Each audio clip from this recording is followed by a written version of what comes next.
आपण पाहत आहात पीबी न्यूज या विशेष बातमीपत्रात मी राजकुमार सुर्वे आपल्या सर्वांचं मनपूर्वक स्वागत करतो. अण्णाभाऊ साठे यांची लेखणी झुंजार होती. प्राध्यापक सिंधुताई रामटेके यांचे गौरवोद्गार. अण्णाभाऊ साठे जयंती विशेषांकाचे प्रकाशन. डीलिट पदवी मिळाल्याबद्दल ॲडव्होकेट दिलीप वाळंज यांचा सत्कार. आता बातमी विस्ताराने. परिवर्तन एक लोकचळवळच्या वतीने 25 ऑगस्ट रोजी उल्हासनगर येथील महात्मा फुले कॉलनीमध्ये अण्णाभाऊ साठे जयंतीचे आयोजन करण्यात आले होते. या कार्यक्रमात शिवराय फुले आंबेडकर विचारधारा आणि अण्णाभाऊचे साहित्य या परिसंवादात बोलताना उल्हासनगर शहर काँग्रेसच्या निराश्रित विभागाच्या अध्यक्षा तसेच आंबेडकरी विचाराच्या लेखिका आणि प्रखर वक्त्या प्राध्यापक सिंधुताई रामटेके यांनी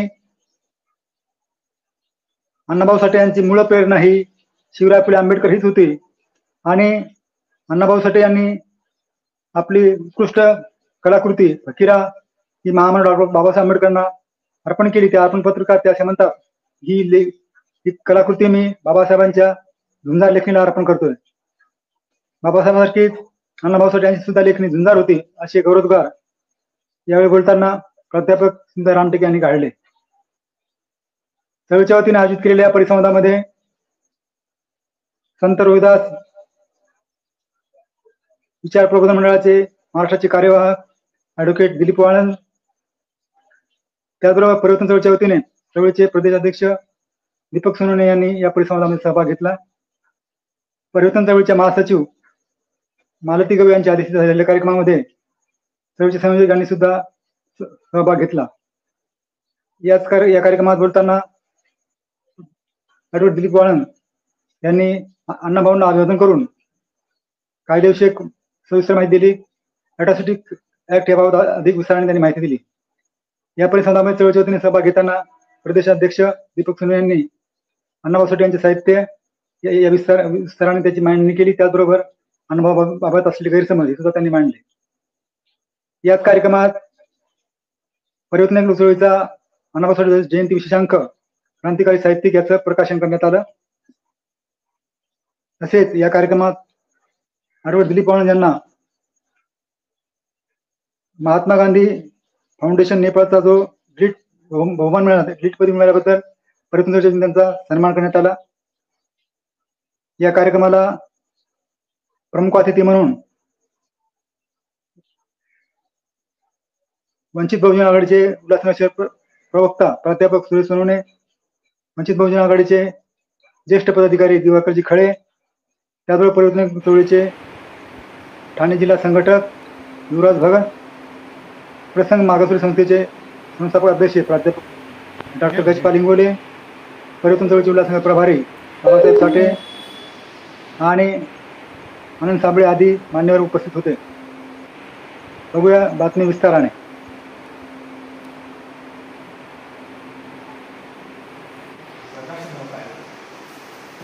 सर्व मान्यवरांचं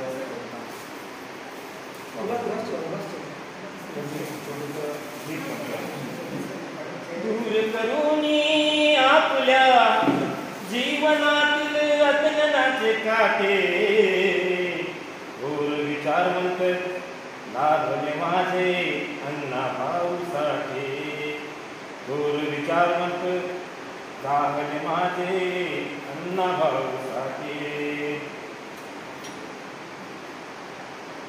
अण्णासारखा साहित्यिक जगात सापडत नाही कुठे, अण्णासारखा साहित्यिक जगात सापडत नाही कुठे. साहित्य लिहिताना त्यांची कधी थांबत नव्हती होते, घोर विचारवंत झाले माझे अण्णाभाऊ साठे, घोर विचारवंत झाले माझे अण्णाभाऊ साठे.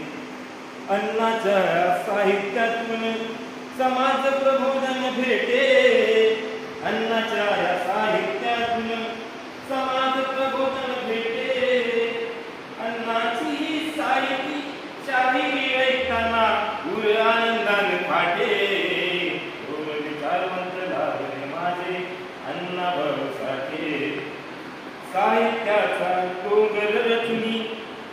जगी नाव तयाचे मोठे. समोरचा प्रेक्षक वर्ग जरी कमी असेल तरी एक आमचा विद्वान व्यक्ती 100 लोकांची बरोबरी करेल अशा प्रकारचे विद्वत्ता प्रत्येकाजवळ आहे. मी तर दीपकपासून सुरुवात करेन. दीपकने इतकं सुंदर सांगितलेले आपल्या प्रस्तावनेमध्येच त्यांनी इतक्या सगळ्या गोष्टी सांगून दिलेल्या आहेत की चर्चामध्ये यायच्या कार्यापासून तर त्या कार्यक्रमाची गोष्ट वगैरे मेलेलं मेंढरू वगैरे त्याच्यामधून किती चांगला संदेश दिला. मी राजकुमार सोबेंचं मनापासून अभिनंदन करेन की अक्षरशः तब्येत नरम गरम असताना सुद्धा सामाजिक परिवर्तनामध्ये त्यांचा किती मोठा सहभाग आहे. एखादं पुस्तक किंवा एखादा एक आर्टिकल लिहिण्यासाठी आम्हाला किती वेळ लागतो ते पुस्तक गोळा करणं म्हणजे प्रकाशन करणं ही सोपी गोष्ट नाही.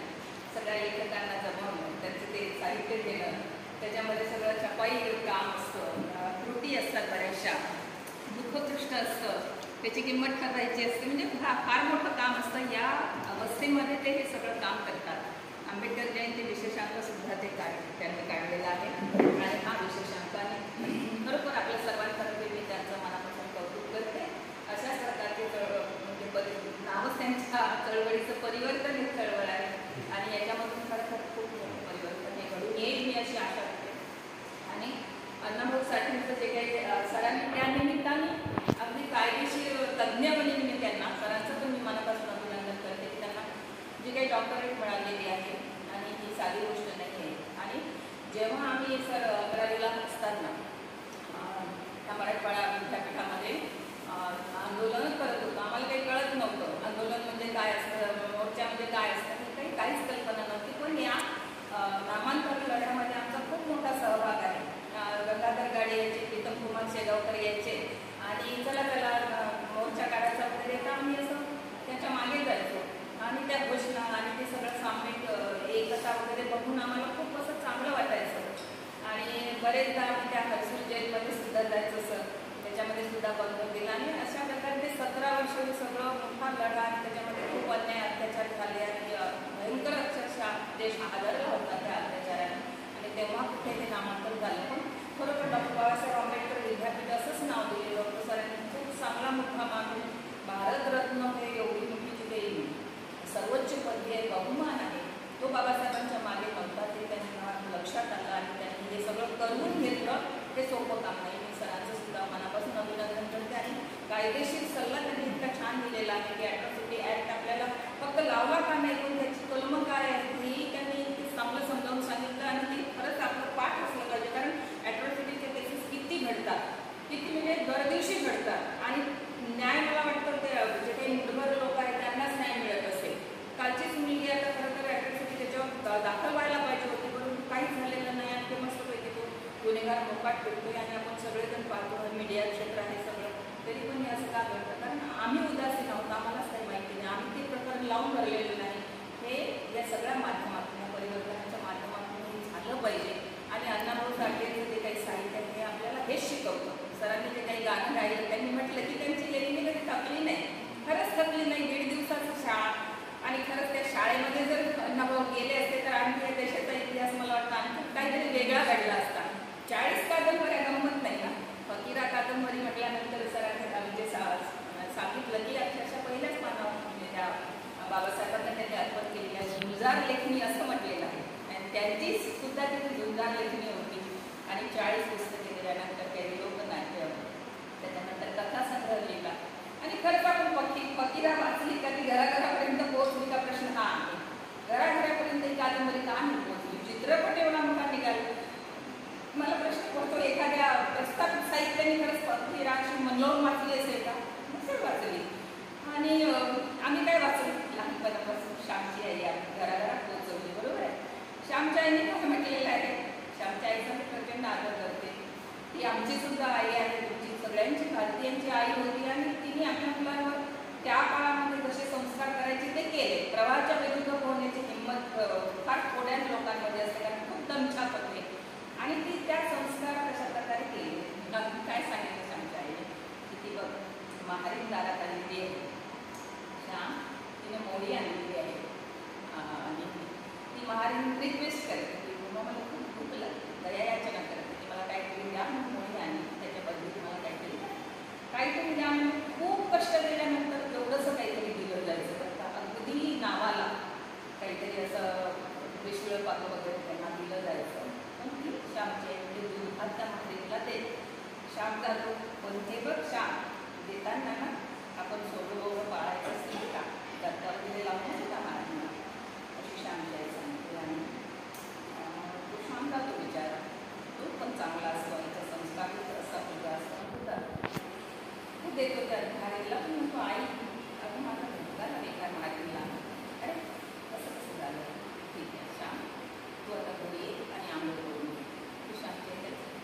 ही श्यामची आई घराघरात पोहोचली. बरोबर आहे. अण्णाभाऊचं साहित्य फकीर आहे, वैजयंत आहे, चिखलातील कमळ आहे, इतकी सुंदर. म्हणजे दीपक मी जसं त्या कादंबरीचं वर्णन सांगितलं, चिखलातील कमळ तर ती देवदासी असते, मुरळी आणि ती मुरळी सोडली जाते. आजही सौदंतीला तुम्ही जा, कितीतरी देवदासी त्या तिथं सोडल्या जातात केल्लामा देवीच्या तिथं, आणि त्या मुलीची परवानगी पण घेतली जाते, तुला देवदासी म्हणून जायचं म्हणून सोडली जाते. देवदासी देवाची बायको सगळ्या गावाची असं म्हटलं जातं आणि ते बरोबरच आहे. तर ती मुरळी जेव्हा सुंदर असते आणि ती डान्स करते तेव्हा तो गावचा पाटील जो असतो, तो पाटील म्हणतो, जे काही पैसे मी देतो ते पैसे तू त्या कपाळाने पैसे घे, हातात घेऊ नको, कपाळाने. म्हणजे कपाळाने पैसे घेत असताना त्याच्या शरीराचा काही भाग त्या पाटलाला दिसत असतो. तर तिथला तो जो काही हिरो असतो तो हिरो त्याला विरोध करतो. म्हणजे अण्णाभाऊंनी हे साहित्य आपल्यासमोर मांडलेलं आहे. त्यांनी चैनीचं साहित्य नाही, मनोरंजनात्मक साहित्य नाही, काल्पनिक साहित्य नाही मांड. या कार्यक्रमात लोकसहभागातून प्रसिद्ध करण्यात आलेल्या अण्णाभाऊ साठे जयंती विषयांक क्रांतिकारी साहित्यिक या विषयांकाचा सर्वच प्रमुख पाहुण्यांनी आणि उपस्थितांनी तोंड भरून कौतुक केलं. या कार्यक्रमासाठी विशेष उपस्थितीमध्ये जनहित न्यूजचे संपादक हरिश्चंद्र आल्हाट यांची सुद्धा उपस्थिती होती. या कार्यक्रमात चळवळीचे जिल्हा संघटक युवराज भगत यांनी अण्णाभाऊ साठे यांच्या विषयी एक गीत सादर करून त्यांना अभिवादन केलं. या कार्यक्रमात सूत्रसंचालन चळवळीचे प्रदेशाध्यक्ष दीपक सोनवणे यांनी, तर आभार प्रदर्शन चळवळीचे जिल्हा संघटक युवराज भगत यांनी केलं. अशी माहिती चळवळीचे प्रदेशाध्यक्ष दीपक सोनवणे यांनी न्यूजशी बोलताना केलं. धन्यवाद.